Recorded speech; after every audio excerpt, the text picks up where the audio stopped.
حوض ذخیره‌سازی آب نماد از مدیریت هوشمندانه منابع و توسعه پایدار در پانتون البیرونی.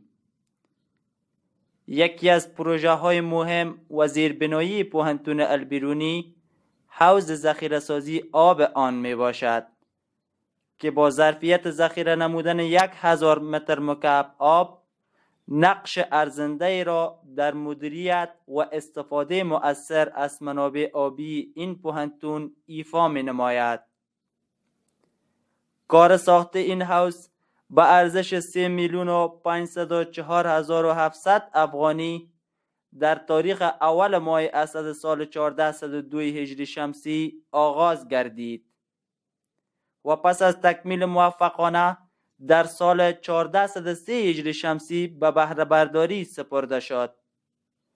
این حوض با منظور تأمین آب مورد نیاز برای آبیاری فضای سبز پانتون، بخش‌های تحقیقاتی، درختان میوه‌دار و زینتی و همچنان حفظ و توسعه چمن‌ها و محیط سرسبز پانتون ایجاد شده است. محترم محمد شاهین شیوا، مدیر حفظ و مراقبت پانتون البیرونی، در مورد اهمیت این حوض چنین میگوید: شبکه سولار پمپ پانتون که ظرفیت 1000 متر مکعب آب را در خود ظرفیت دارد، در قسمت شمال شرق پانتون در بلندترین نقطه احداث شده که از طریق آب ذخیره شده این حوض قسمت‌های زیادی از جنگلات و ساحات سبز پانتون آبیاری می‌گردد